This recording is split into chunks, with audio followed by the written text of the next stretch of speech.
안녕하세요. 오늘도 와주셔서 감사드리고요. 바로 사연을 읽어보겠습니다. 안녕하세요. 저는 30대 중반의 여성이고 얼마 전까지 아버지 회사에서 일을 했어요.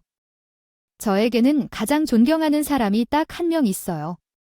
그 사람은 바로 아버지인데요. 제 아버지는 생활용품을 만드는 기업의 총수로 평생 한 회사만 바라보며 일해오셨죠. 구멍가게만큼이나 작았던 공간에 큰 회사가 되기까지 아버지는 힘들고 긴 시간을 묵묵히 걸어오셨어요. 창업 이후로 어려울 때나 기쁠 때나 항상 회사와 함께 하셨고 좋은 인재를 키우기 위해 많은 노력을 하셨죠. 그만큼 회사에 대한 애정이 깊은 분이라고 할 수 있어요. 그래서인지 저희 가족의 인생에서 아버지의 회사는 뗄 수 없는 존재가 되었죠. 물론 아버지가 항상 회사에 나가 계시다 보니 어릴 적에는 외로워하기도 했었고 서운한 마음도 가지고 있었어요. 왜냐하면 저는 형제자매가 없고 아버지의 손에 자란 외동딸이거든요. 저희 친정엄마는 아버지와 결혼하기 전부터 만성폐질환은 앓고 계셨고 결국 제가 2살이 되던 해 먼저 세상을 떠나셨어요. 그래서인지 엄마가 돌아가신 후에는 아버지가 제 육가를 도맡아 하실 수밖에 없었죠. 하지만 한 기업의 총수이기에 회사 일도 멀리 할 수가 없었던 아버지는 매일같이 저를 회사에 데리고 다니면서 키워주셨어요. 그만큼 아버지는 자식에 대한 사랑이 깊은 편이었죠. 다만 먹고 사는 문제가 걸려 있어서인지 회사 일이 우선시 되었던 것 같아요. 그래서 청소년기에 저는 외롭고 힘든 시간을 보내야 했죠. 그래도 아버지의 마음을 잘 알고 있었기 때문에 자칫 엇나갈 수 있는 상황임에도 불구하고 근사고 없이 잘 자랄 수 있었던 것 같아요. 그리고 저는 깊은 존경심을 가지고 있었기 때문에 항상 입버릇처럼 대학교를 졸업하면 아버지의 회사에서 일을 하겠다고 이야기를 했었죠. 그러나 아버지는 저의 미래 계획을 들었을 때 별로 좋아하지 않으셨어요. 유진아, 너 이질수 험생인데 어느 대학교 학과에 들어갈지 결정했니? 저야, 항상 똑같죠. 경영학과 졸업한 후에 아버지 회사에 들어가서 일을 할 거예요. 누가 너 받아준대? 괜한 소리 하지 말고 정말 하고 싶은 일을 찾아봐. 저는 이미 경영학과 나와서 아버지 회사에 들어가 일하기로 마음먹었어요. 황소고집인 거 아시죠? 그러니까 말릴 생각 마세요. 너는 또 받아줄 생각 없으니까 쓸데없는 소리 하지 말고 그냥 공부해서 공무원을 하던지 아니면 평소에 옷 입는 거 좋아하니까 그쪽으로 진로를 정하던지 해. 아버지는 내가 진짜로 좋아하는 걸 하기를 원한단다. 아버지는 이런 식으로 은근히 다른 진로를 권유하셨죠. 그러나 저는 아버지의 말을 듣지 않았고 계획했던 것처럼 아버지의 회사에서 일을 하기 위해 자진해서 경영학과에 들어갔어요. 그리고 약 4년의 시간이 흐르는 대학교를 졸업해 결국 아버지의 회사에 취직할 수 있었죠. 물론 아버지가 반대하실 것을 알고 있었기에 저는 수리소문 없이 인턴 사원에 지원했고 인사과의 판단 아래 당당히 입사할 수 있었어요. 결국 아버지는 제가 회사에 입사하는 곳을 막지 못했고 울며 겨자 먹기로 받아들여야 했죠. 물론 저도 아버지가 왜 회사에 들어오는 것을 반대하셨는지 잘 알고 있었어요. 사실 저희 아버지는 가족 승계를 원하지 않으셨거든요. 가족끼리 기업을 물려받는 시대는 이미 지나갔다 판단을 하시기도 했고 회사의 총수가 되면 주변에 적이 많아진다는 이유도 있었죠. 혹시나 제가 회사의 총수가 되어 항상 불안한 마음으로 적을 만나면서 살게 될까봐 아버지의 입장에서는 걱정이 되셨던 것 같아요. 그리고 진짜 진심은 아버지가 저를 하도 애지중지 키우시다 보니 험한 걸 보여주기 싫어서 그러셨던 거죠. 그래서 가족 승계 대신에 회사에서 인재로 불릴 만한 사람에게 자리를 넘겨주는 방향을 택하셨어요. 그렇기 때문에 아버지는 제가 회사에 들어가지 않았으면 했고 그저 평범하게 살길 원하셨죠. 유진아, 항상 얘기했지만 아버지는 내가 회사에 들어와 고생하기를 원하지 않아. 그리고 내게 물려줄 생각도 없어. 그러니까 지금이라도 늦지 않았으니 입사 취소하고 좋아하는 일을 찾아봐라. 아요, 이미 면접까지 다 치려고 학교 통보 받았잖아요. 저도 아버지 뜻 잘 알고 있고 회사 물려받을 욕심도 없어요. 그저 아버지 옆에서 일 배우면서 도와드리고 싶은 거예요.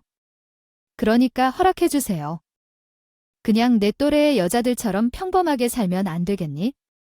좋아하는 일 하면서 좋아하는 남자 만나 시집가서 평범하게 살면 얼마나 좋아? 어차피 제 또래의 여자들도 회사 들어가서 일을 해요. 저는 그냥 아버지 회사에 들어간 것 뿐이고요. 제 뜻은 확고하니까 더 이상 말리지 마세요. 저는 단호하게 예정대로 출근을 하겠다고 통보했고, 아버지는 이미 합격 통보까지 받은 마당에 더 이상 말리지는 못하셨어요. 대신 큰 욕심을 부리지 말라는 말씀을 하셨죠. 그렇게 저는 꿈에 그리던 아버지의 회사에 들어가 차근히 일을 배우기 시작했고, 몇 년 뒤 대리가 될 수 있었어요. 아버지는 딸이라고 해서 더 좋은 근무 조건을 만들어 주거나 높은 직급을 주지 않으셨죠. 그리고 다른 직원들과 똑같이 대해주셨고, 이원진 외에는 제가 사장의 딸이라는 것을 전혀 모르게 하셨어요. 저도 아버지 성격에 제가 딸이라는 것을 널리 알리지 않을 거라는 걸 너무도 잘 알고 있었기에 묵묵히 일을 배우는 것에만 집중했죠. 물론 이렇게 단호히 행동하시는 모습이 가끔씩은 서운하기도 했어요. 하지만 한 입 가지고 두말하지 않는 아버지의 성격이 좋았던 점도 있었죠. 항상 제가 평범하게 살기를 바라셨기 때문에 다른 회사 총수들과는 달리 권유하거나 일부러 돈 있는 집안의 남자들을 들이밀지 않으셨거든요. 그런데 가끔씩 친한 지인들을 만나 이야기를 들어보면 좋은 조건을 가진 사람을 만나야 한다는 스트레스에 시달리시는 것 같더라고요. 하지만 저는 아버지의 뜻을 잘 알고 있었기에 결혼만큼은 제가 원하는 사람과 하고자 했어요. 그래서인지 스트레스를 받을 일도 없었고 훨씬 자유로웠죠. 그렇게 시간이 지나 제 나이 28살이 되던 해였어요. 저는 친구의 권유로 소개팅을 나가게 되었고, 그 자리에서 조그만 회사를 운영하고 있는 지금의 남편을 만나게 되었죠. 남편은 저와 성격이 비슷한 편이었고 말이 잘 통했어요. 게다가 같은 취미를 가지고 있어서 자주 만나게 되다 보니 자연스럽게 연인으로 발전하게 되었고 결혼을 결심하게 되었죠. 아버지는 평소 말씀하셨던 것처럼요. 크게 결혼 반대를 하지 않으셨어요. 오히려 힘들게 자랐지만 성실하고 예의 바른 모습을 보면서 잘 자란 것 같다며 칭찬을 많이 하셨죠. 게다가 남편이 아버지에게 너무 잘해서 그런지 요즘 시대에 보기 힘든 청년이라며 너무 좋아하셨어요. 덕분에 저희 두 사람은 어려움 없이 바로 결혼을 할 수 있었죠.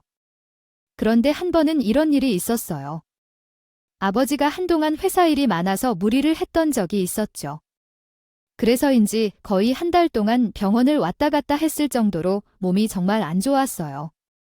저도 걱정이 되어 아버지께 보약이라도 하나 지어드려야 하나 생각하고 있었죠. 그런데 남편이 아버지의 몸이 안 좋으시다는 이야기를 듣고 나서 뜬금없이 친정에 가자고 하더군요. 처음에는 친종에 왜 가자고 하는 건가 싶었죠. 그러나 저도 아버지가 걱정되는 마음에요. 군말 없이 따라 나섰어요. 남편은 친정으로 이동하는 길에 마트에도 들리고 약국에도 들러 이것저것 구매를 했어요. 그리고 난 후 친정에 들어가자마자 부엌에서 이것저것 만들었어요. 갑작스러운 상황에 아버지는 많이 놀랐는지 눈이 휘둥그레졌죠. 갑자기 찾아서 이기던 무슨 일이야? 저는 뭘 그렇게 많이 사나 했거든요. 유진이가 장인어른 회사 일로 무리하셔서 몸이 안 좋으신 것 같다고 하길래 보양 음식 만들어 드리려고요. 그래서 낙지랑 전복이랑 닭이랑 샀어요. 요리 재료들은 보양식 만드는 거니 그렇다 쳐도 아이 건강식품에 영양제까지. 이 서방, 너무 무리한 거 아니야? 아이 무리라니요. 장인어른 몸이 안 좋으시던데 사위긴 제가 챙겨야지요. 잠깐 앉아 계세요. 금방 요리해서 드릴게요. 남편은 비싼 해산물부터 면역력에 좋다는 건강식품과 영양제까지 꼼꼼하게 챙겼어요. 그 모습을 보면서 아버지는 저희 부부나 잘 챙겨 먹으려고 하셨지만 챙겨주니 내심 주우신 듯 보였죠.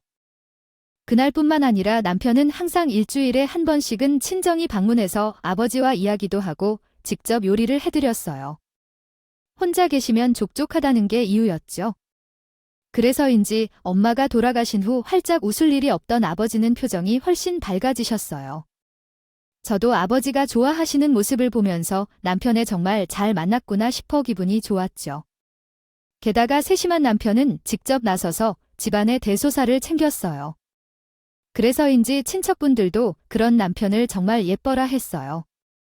그래서 항상 아버지는 사위 하나는 잘 얻었다며 어깨가 올라간다고 말씀하셨죠. 그리고 저에게 있어서 가장 잘한 일이 바로 남편을 만난 거라고 할 수 있었어요. 왜냐하면 결혼 전부터 제 손에 물 한 방울 안 묻히겠다고 말버릇처럼 이야기를 해왔고 그 약속을 진짜 지켰거든요. 사실 저는 별 생각 없이 내뱉은 말이라고 생각했는데 막상 결혼을 해보니까 남편은 정말로 집안일을 본인이 더 많이 하려 노력하더군요. 덕분에 저는 주변 사람들에게 사랑을 많이 받고 산다면서 부러움을 살 수 있었어요. 다만 문제가 있다면 남편이 운영하는 회사의 상황이 그리 좋지 않은 편이었다는 거예요. 수익은 거의 바닥이었고 제 월급만으로는 먹고 사는 게 쉽지 않았죠. 그래서 저희 부부는 죄송하게도 아버지의 도움을 받으며 먹고 살 수밖에 없었어요. 아무래도 남편은 이런 부분에서 약간의 죄책감을 가지고 있었던 것 같았죠. 그래서 아버지와 술을 한잔하러 가면서 항상 이런 이야기를 했었어요.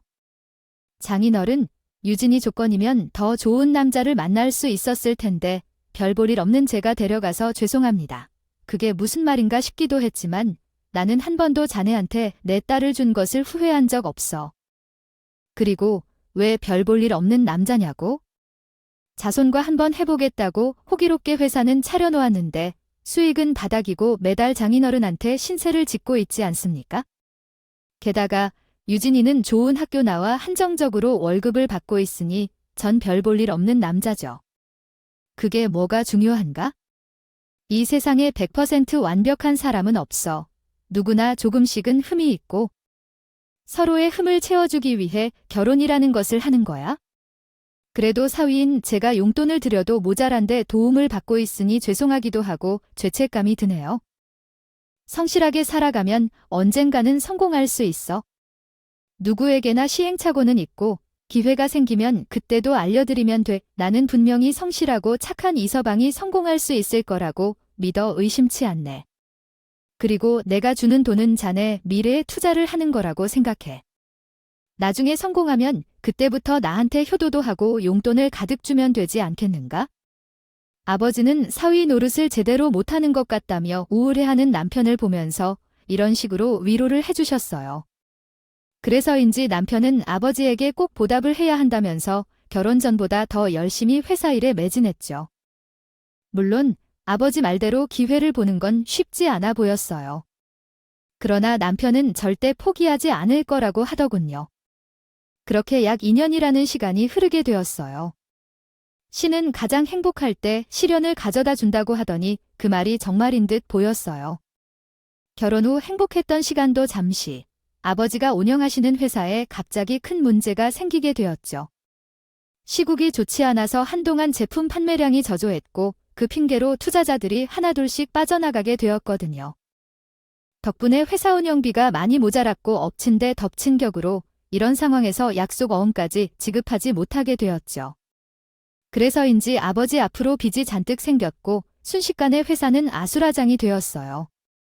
게다가 저까지 자궁 한 판정을 받는 등 최악의 상황이 이어지게 되었죠. 결국 아버지가 가족같이 생각하던 직원들은 월급을 제대로 받지 못한 채 나가야 했어요. 이래저래 상황이 좋지 않았지만 저와 아버지는 무너져가는 회사를 어떻게든 살려고 애썼죠.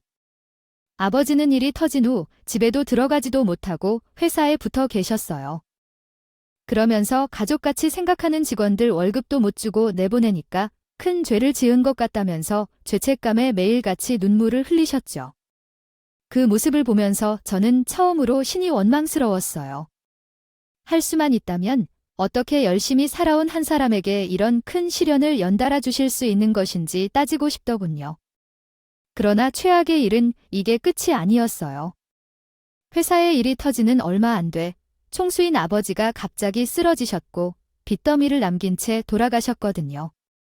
아버지가 돌아가시자마자 빚쟁이들은 곧장 저에게 찾아왔고 돈을 내놓으라고 하기 시작했어요.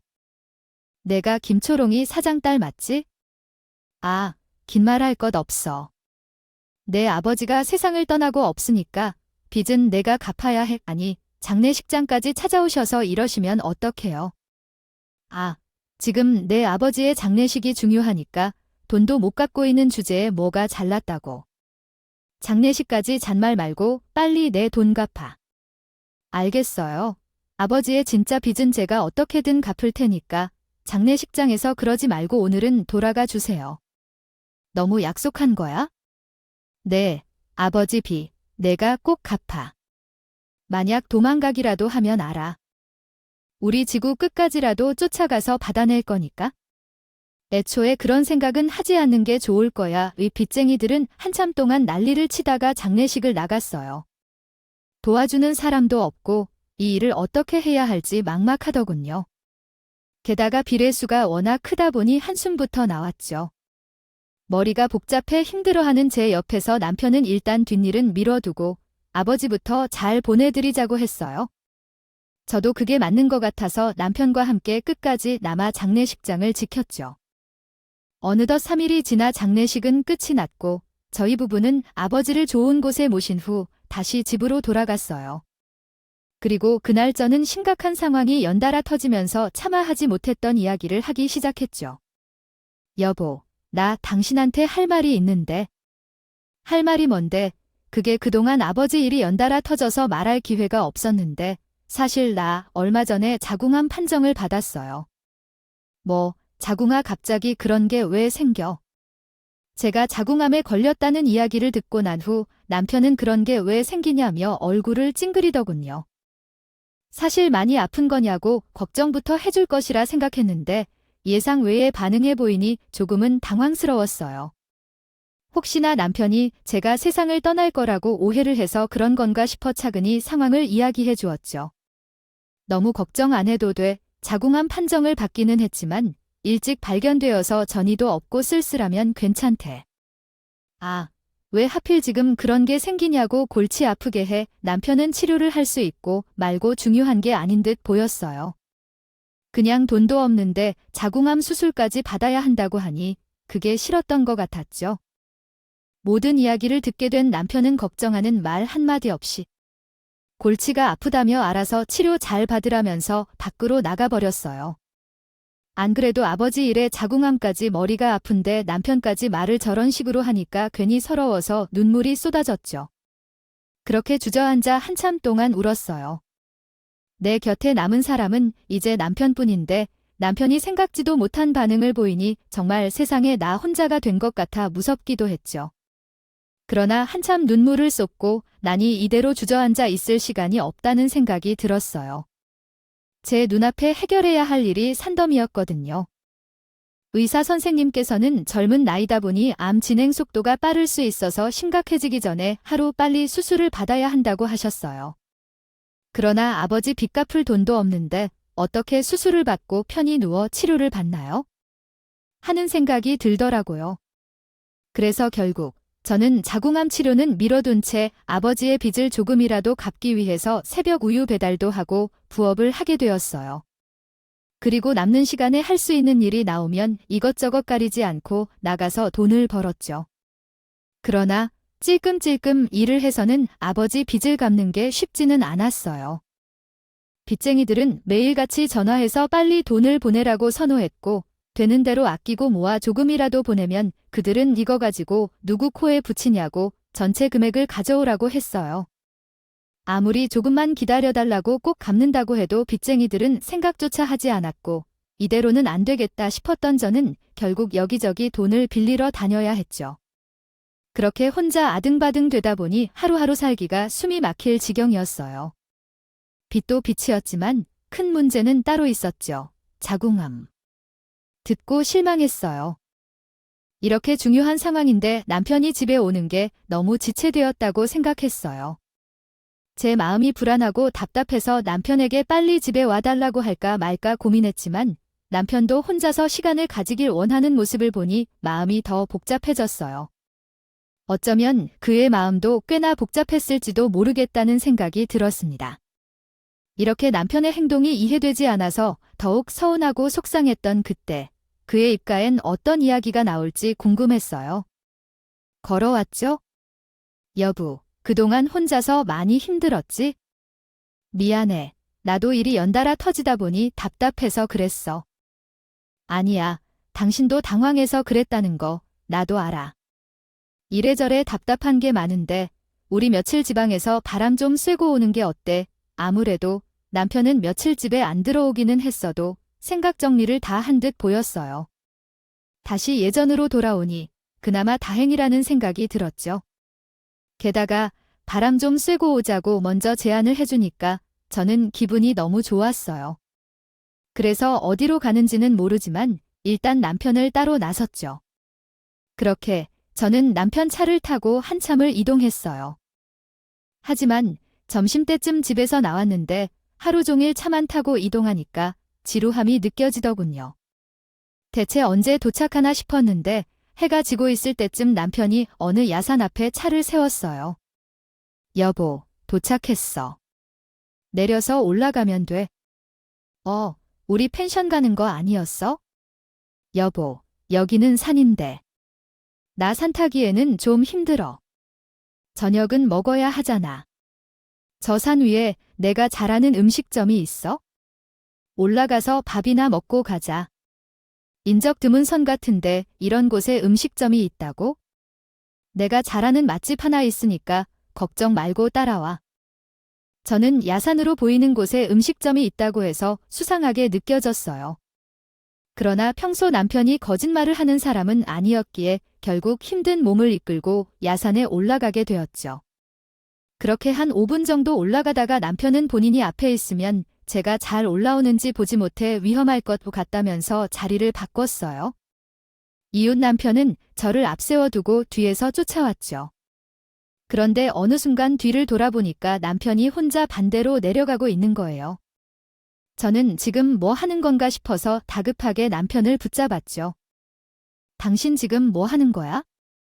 나 놔두고 혼자 어디 가는 거냐고. 썩은 동아줄은 아예 싹을 잘라버려야지. 빚만 한 것도 짜증나는데 아프기까지 하잖아. 사람 귀찮게 하지 말고 너는 그냥 여기서 인생 종초. 나는 내 인생 살게. 저는 그때 알게 되었어요. 남편이 왜 태도가 돌변해서 바람을 쐬고 오자 제안했는지, 그리고 힘들다는 저를 야산에 왜 끌고 갔는지 말이에요. 정말 배신감에 치가 떨렸지만 밤중에 야산에 혼자 남겨줄 수는 없으니 일단 같이 내려가야겠다 싶었죠. 그래서 다급하게 남편 뒤를 쫓아가기 시작했어요. 그러나 남편은 제가 뒤쫓아 내려온다는 것을 알고 발걸음을 재촉해 댔고 저는 급하게 남편 뒤를 쫓아가다가 돌을 밟고 미끄러져 넘어졌죠.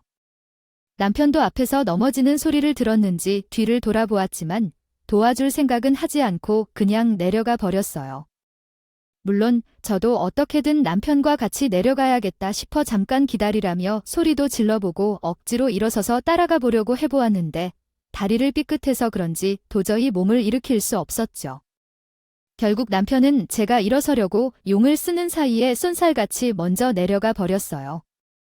그렇게 하늘은 완전히 어두워졌고 저는 다리를 다친 상태로 손전등 없이 어떻게 내려가야 하나 막막했죠. 이런 곳에 혼자 버려졌다는 게 서러워서 눈물이 저절로 흐르더군요.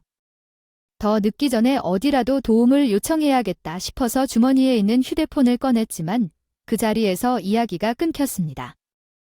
신고라도 해보려고 했어요. 그러나 엎친 데 덮친 격으로 휴대폰 배터리가 없었는지 이미 전원이 꺼져 있었죠. 정말 한숨밖에 안 나오는 상황이었지만 그렇다고 해서 그 자리에 그대로 앉아 있을 수는 없었어요. 왜냐하면 야산이라 야생동물도 많을 거고 늦으면 늦을수록 위험할 것이라는 생각이 들었기 때문이었죠. 그래서 아픈 다리를 부여잡고 엉엉 울며 억지로 무거운 발걸음을 옮겼어요. 그런데 아픈 다리 때문인지 얼마 지나지 않아 도저히 움직일 수가 없는 상황이 되었어요. 정말 너무 아파서 신음소리가 절로 나왔죠. 그런데 그때 누군가 제가 있는 쪽으로 손전등을 비추는 거예요. 그 밤에 누군가 나타났다는 것도 무서웠지만 그것보다도 이곳에 혼자 남게 되는 게 더 무서워. 누군지는 몰라도 그 사람이 저를 도와줄 수 있는 유일한 사람이구나 싶어 다급하게 소리를 고래고래 지르기 시작했죠. 알거기, 누구 있어요? 네, 여기 사람 있어요. 지금 다리를 다쳐서 움직일 수가 없는 상황이에요. 좀 도와주세요. 그 사람은 다급한 목소리를 들었는지 제 옆으로 다가왔어요. 그리고는 곧장절에 부축하여 야산 중간에 있는 쉼터로 데리고 갔죠. 야산이었지만 조상대대로 내려오는 주인이 있는 산이었고 그 사람은 산주인의 아들이라고 했어요. 그리고 그날 그 사람은 야간 산행 중이었다고 했죠. 다행인지 불행인지 남편은 주인이 있는 산에 저를 버렸던 것이었어요. 시간이 너무 늦었고 다리도 다쳐 손전등에 의지하여 내려갈 수 없는 상황이라 어쩔 수 없이 저는 그 남자 쉼터에서 하루 신세를 치게 되었죠. 그리고 다음 날 해가 뜨자마자 그 남자의 도움을 받아 무사히 병원에 갈 수 있었어요. 애도 간호사 선생님의 도움을 받아 휴대폰 충전을 하고 아버지와 가까운 사이였던 이사님께 도움을 요청하게 되었죠. 다행히 이사님은 소식을 듣고 바로 달려와 저를 도와주셨어요. 유진아, 이게 어떻게 된 일이니? 야산에서 다리를 다쳤다니? 그게요, 이사님. 남편이 저를 야산에 버리고 갔어요. 아이 뭐라고, 너는 그런 일을 당하고도 가만히 누워있으면 어쩌니? 당장 경찰에 신고해야지. 이사님은 경찰에는 제가 나중에 알아서 신고할게요. 일단 오늘은 그냥 푹 쉬고 싶어요라고 말했어요. 그랬더니 이사님은 남편이 야산에 저를 버린 것을 알게 된 후 노발대발하면서 경찰에 신고하자고 하셨죠. 그러나 저는 나중에 알아서 하겠다고 했어요. 그랬더니 이사님은 알겠다고 하시면서 병원비도 대신 내주시고요. 당분간 지낼 곳도 마련해 주셨죠. 그리고 이사님은 생존의 아버지가 타고 다니시던 차가 경매로 넘어가게 되면서 챙겨놓았다며 블랙박스에 꽂혀있던 SD 카드를 건네주셨어요. 처음에는 혹시 아버지 얼굴이라도 찍혀있을까 해서 영상을 확인하게 되었죠. 그런데 저는 영상 속에서 이상한 모습을 하나 발견하게 되었어요. 아버지가 마당에 있는 큰 나무 밑에 무언가를 묻고 있는 모습이 찍혀 있었거든요. 사실 저희 아버지는 차고를 이용하게 되면 출근할 때 시간이 많이 걸린다며 눈이나 비가 오지 않으면 항상 친정집 마당에 차를 세워두셨어요. 그래서인지 아버지가 무언가 묻고 있는 모습이 블랙박스에 찍혀 있었던 듯 싶었죠. 저는 아버지가 숨긴 게 뭔지는 모르겠지만 한번 확인을 해봐야겠다 싶어서 급히 친정으로 달려가게 되었어요. 다행히 집이 경매로 넘어가기 전이라서 집에 잠시 들어갈 수 있었죠. 저는 들어가자마자 곧장 창고에서 삽을 가지고 나와 영상 속 나무 밑을 파보았어요. 그랬더니 큰 봉지가 하나 나오더군요. 그리고 봉지를 열어보았더니 안에는 녹음기 하나랑 이상한 사진들이 나왔어요.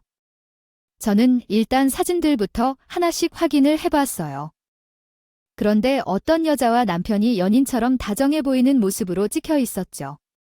이뿐만 아니라 두 사람이 함께 회사 투자자들을 만나고 다닌 모습도 있었어요. 저는 그 사진들을 보고 크게 충격을 받을 수밖에 없었죠. 그런데 더 큰 충격은 따로 있었어요. 녹음기를 켜서 내용을 들어보았더니 아버지는 이미 그 사실을 알고 있었던 듯 싶었죠. 남편을 따로 만나서 이 문제에 대해 대화를 하셨더라고요. 내가 그동안 너한테 어떻게 했는데? 감히 나를 배신해. 장인어른 대신이라니요. 회사를 살리기 위해서 제가 할 수 있는 일을 한 거예요. 그럼 편법을 쓴다고 망하게 일부 직전인 내 회사가 살아날 수 있을 것 같아. 이 문제는 내가 조용히 더 풀 테니 당장 그 여자랑 헤어지고 투자자들 제자리에 돌려놔라. 아니요, 제가 왜 그래야 하나요? 장인어른이 항상 기회가 생기면 달려들라고 하셨잖아요. 저는 그대로 한 것뿐이에요. 그 말은 편법을 써서 기회를 잡으라는 말이 아니잖아. 양심적으로 운영하면서 좋은 기회가 다가오면 잡으면 된다는 얘기였지. 아, 모르겠고. 저는 장인어른이랑 성공하는 방법이 좀 다른 거예요. 제가 만나고 있는 그 여자는 장인어른보다 훨씬 돈이 많고 투자자들을 움직일 수 있는 힘을 가진 사람이에요. 그 여자는 저에게 있어서 기회이자 유일한 희망이라고요. 아니, 그 여자는 유일한 희망이 아니라 지옥불로 떨어지는 길이야. 그러니까 좋은 말로 할 때 당장 포기하고 모두 제자리에 돌려놔라. 아, 진짜 짜증나게 장인어른이 뭔데 이래라 저래라 하시는 거예요? 그 여자 이용해서 회사 성장 좀 이루어 보겠다는데 왜 방해를 하시냐고요? 그런 식으로 자꾸 딴지 걸어오시면 장인어른 회사 아예 망하게 만들 거니까 적당히 하세요. 그 녹음 속에서 아버지는 혈압이 오를 때 나오는 소리를 내셨어요. 그런데도 남편은 신경을 쓰지 않고 먼저 가보겠다며 일어서서 밖으로 나가는 소리가 들렸죠. 아마도 아버지는 남편 때문에 돌아가신 듯 보였어요. 혈압이 오르는 소리도 내시고 녹음기 화면에 나오는 날짜도 아버지가 쓰러진 나이가 동일했거든요. 날짜를 보고 저는 더욱더 확신할 수밖에 없었어요. 저는 아버지가 남긴 유품 속 녹음본을 듣고 가만히 있을 수가 없었어요. 친정에서 증거물들을 가지고 나와 곧장 이사님께 찾아가 보여드리며 도움을 요청했죠. 이사님, 저 좀 도와주세요. 몰랐으면 모를까 모든 걸 다 알고도 저 그냥 못 넘어가요. 저희 아버지 워낙 프로들이어야 해요. 이 증거물들이 사실이라면 제대로 확인하고 해결해야지. 내가 힘 닿는 데까지 도와줄게. 감사합니다. 이사님은 증거물들을 확인한 후 많이 놀란 듯 보였지만 억울한 게 있으면 풀어야지라고 하면서 흔쾌히 도와주시기로 하셨어요. 일단 저와 이사님은 남편의 회사에 대해서 먼저 알아보기로 했죠. 그런데 이사님은 녹음본을 듣고 난 후 남편이 만난다는 그 여자가 돈이 많고 투자자들을 좌지우지할 수 있을 만큼의 큰 거물이라고 하는데 아무래도 아닌 것 같다고 했어요. 처음에는 이해가 되질 않아서 무슨 말씀이냐고 되물었죠. 그랬더니 이사님은 알아보기 전부터 확신할 수는 없지만 단순히 사랑 하나로 돈 많고 힘 있는 사람이 별 볼 일 없는 회사에 투자가 이루어지도록 안간힘을 쓰는 게 상식적으로 말이 안 되는 것 같다고 하시더군요. 게다가 돈이 많으면 투자자들을 불러 모을 게 아니라 본인 돈을 투자하는 게 맞지 않겠냐고 했죠. 듣고 보니 이사님의 말이 일리가 있다는 생각이 들었어요. 하지만 증거도 없이 판단하는 건 불가능하니 우선 남편 회사와 그 여자에 대해 알아보기로 했죠. 유진아, 나는 내 남편 회사에 대해 알아볼 테니까 너는 두 사람이 바람을 피우고 있다는 증거물을 더 많이 확보해. 두 사람 바람 피우고 있다는 증거물은 이미 아버지가 남긴 사진으로 가지고 있는데요. 이걸로는 모자라. 이혼은 증거 싸움인데 나중에 위자료를 조금이라도 더 받으려면 가능한 많이 모아놓는 게 좋을 것 같다. 이혼은 어쩔 수 없는 결과라고 해도 내가 돈을 조금이라도 더 받아와야 먹고 살지 않겠니? 저는 이사님의 말씀대로 친구 차를 빌려 타고 다니면서 두 사람 뒤를 쫓았어요. 그리고 닥치는 대로 사진을 찍고 다녔죠. 그렇게 며칠이 지나 이사님을 만나기로 한 날이 다가왔어요. 그런데 이사님은 저를 보자마자 잔뜩 열을 내며 이야기하시더라고. 노력을 하더니 결국 이상한 일들이 벌어지면서 수상하기 시작했어요. 사기꾼이요. 그래요. 남편이 만난다는 그 여자는 돈이 많은 사람도 아니고 투자자들을 좌지우지할 수 있는 사람도 아니에요. 그냥 돈 없는 일반인의 사기 전력까지 있는 못된 사람인 거예요. 정말로요. 사기 전력이 있는 사람이라고 하더라고요. 보니까 사람들이 등쳐먹고 사는 것 같았어요. 그리고 너 남편도 마찬가지예요. 투자자들을 철쭉하다고 다른 스타트업 회사가 공개하지 않는 제품을 몰래 훔쳐와서 티나지 않게 조금씩 바꿔놓고 특허받은 제품이라며 속였대요. 아니, 그런 게 가능한가요? 조커받은 제품인 것처럼 서류를 조작한 거죠. 그리고 난 후에 사장님 덕분에 안면 들고 지낸 투자자들 만나 그 여자랑 설득을 했던 것 같아요. 결국 남편은 투자자들을 상대로 사기를 치고 있었던 것이었네요. 어떻게 알았는지 스타트업 회사가 공개하지 않은 제품을 훔쳐서 법에 걸리지 않게 조금씩 바꿔놓고 특허받은 제품인 것처럼 서류 조작을 했던 것이었어요. 그리고 평소 아버지 덕분에 안면을 틀고 지낸 투자자들을 대상으로 사기를 쳤죠. 다행히 남편 회사에 속아 넘어가지 않은 투자자 2~3명이 있었고 이사님은 그 중에 한 명과 따로 접촉해서 이 사태에 대해 확인을 해봤다고 해요. 그러면서 남편 회사의 상태를 알게 되었다고 했죠. 그들은 투자자들을 만나 제품이 세상에 나오면 분명 대박 터질 거라고 세상 어디에도 없는 기술이라며 조작한 서류까지 보여줬다고 하더군요. 그러면서 투자자들이 쉬운 결정을 할 수 있도록 아버지가 비자금을 만들고 있다는 말도 안 되는 가짜 서류까지 보여주며 설득했다고 해요. 결국 투자자들은 비자금을 만든 아버지에게 크게 배신감을 느꼈고 하나둘씩 남편 회사로 옮겨갔던 것이었죠. 그러나 남편 회사에 속아 넘어가지 않은 투자자들 중 이사님이 접촉한 분은 성격이 워낙 철저한 편이라고 해요. 그래서인지 남편이 만나자고 한 것부터 의심을 하고 있었다고 했죠. 그런데 이상한 서류들까지 내미는 것을 보고 더욱 수상하게 느껴졌고 나중에 돈을 잃으니 포기하는 게 낫겠다 싶어 투자를 하지 않았다고 해요. 그런데 이사님이 남편 회사가 수상히 알아보고 있다면서 찾아오니까 가지고 계신 자료랑 녹음본을 넘겨주셨다고 했죠. 이사님, 이게 남편이 조작했다는 소리 맞아요? 그리고 녹음본도 있어 투자자님이 워낙 의심이 많아서 버릇처럼 대화할 일이 있을 때마다 휴대폰으로 녹음기를 켜고 들어가신대. 당연히네, 남편도 예외는 아니어서 그때 대한 녹음이 녹음되어 있어 증거는 구하지 못할 줄 알았는데 투자자님이 큰일 해주셨네요. 그러게 말이야. 그 투자자가 거절을 했더니 아이니 남편이 조금이라도 더 받아서 회사를 키우려고 했던 것인지 몇 번이나 전화 오고 찾아와서 설득하려 했다더라고. 정말 간이 배 밖으로 튀어나왔다는 말이 여기서 쓰는 말이 아닌가 싶더라고요. 이사님 말씀을 들어보니 아무리 남편이 오랜 기간 동안 개발하고 특허 등록을 했다고 이야기했어도 전혀 믿음이 가지 않아 투자자들이 반려를 한 것이라고 했죠. 게다가 청렴결백하게 살아온 저희 아버지가 비자금을 만들어 왔을 리가 없다는 생각에 결국 끝까지 투자를 하지 않고 최종 거절을 했다 해요. 그런데 마침 이사님이 투자자 한 분을 찾아가게 되었고 남편 회사에 대해 알고 있는 게 있느냐며 물어보자 적극적으로 도와주게 된 것이었죠. 원래는 녹음본이 전부였는데 혹시 몰라 남편이 통화를 하러 갔을 때 몰래 사진을 찍어 놓았다고 해요. 그러면서 본인이 따로 알아보던 와중에 어느 회사의 제품을 카피하게 된 것인지 알게 되었다며 함께 이야기해 주셨다고 했죠. 이사님은 그걸 저에게 가지고 오셨고 저는 자료들과 녹음본을 확인해 본 후 기만 행위가 확실해 보여 곧장 남편 회사에 투자한 투자자들에게 알리고 사기죄로 고소를 하게 되었어요. 그리고 남편이 카피한 제품을 만든 스타트업 회사에도 대표를 만나 그 사실을 알려줘. 그러나 처음에 투자자들은 저와 이사님의 말을 안 믿는 분위기였어요. 아무래도 남편이 조작한 비자금 내역 서류를 과도하게 믿는 듯 보였죠. 투자자님들께서는 믿고 싶지 않겠지만 남편이 만든 그 서류들은 모두 조작된 거예요. 물론 제품도 다른 스타트업에서 온 거고 특허도 받은 적이 없습니다. 그걸 우리가 어떻게 믿어요? 딸님께서 가지고 온 녹음본이나 서류들은 추측에 불과하죠.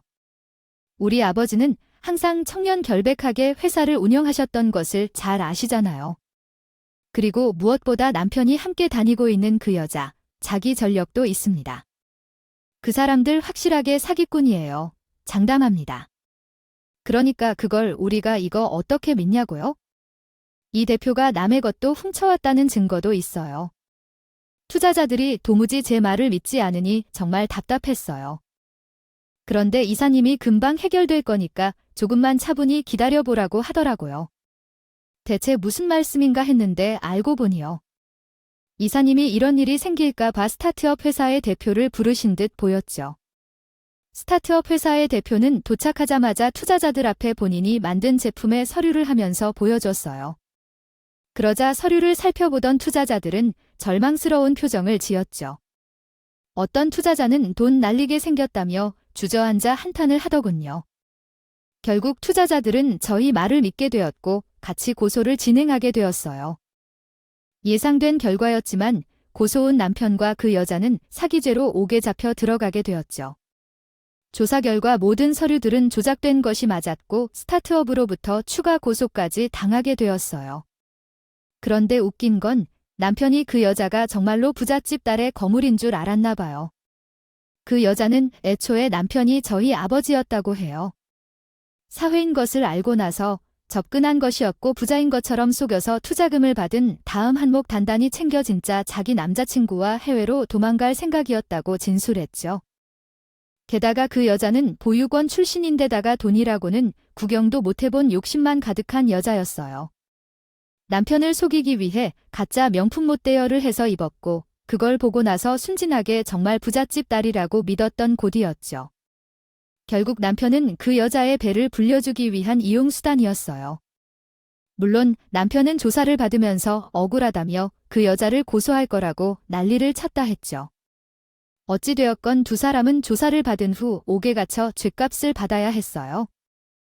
그리고 저는 그동안 모아놓은 사진들을 이용해서 남편에게는 이혼 소송을 그리고 그 여자에게는 상간녀 소송을 진행했죠. 당연히 남편은 이혼 소송이 진행되는 것을 알고 나서 저에게 전화를 했어요. 여보, 내가 잘못했어. 너 한 번만 용서해주면 안 될까? 싫은데 내가 왜 당신에게 욕을 우리 아버지 돌아가시게 만든 것도 모자라 야산에 나 버리려고 했잖아. 내가 잘못했어. 돈에 미쳐서 정신이 나갔었나 봐. 이렇게 싹싹 빌 테니까 위자료 좀 깎아주면 안 될까? 아, 나 진짜 돈이 없어서 그래? 아니, 나는 단돈 1원도 빼놓지 않고 받을 거야. 다신 전화하지 말고 우리 평생 길에서도 마주치지 말자. 저는 그렇게 남편의 전화를 끊어버렸어요. 이후 이혼 소송은 예정대로 진행되었고 위자료는 물론이고 재산 분할로 집을 가지고 올 수 있게 되었죠. 저는 모든 일이 해결되자마자 곧장 자궁암 수술을 받게 되었어요.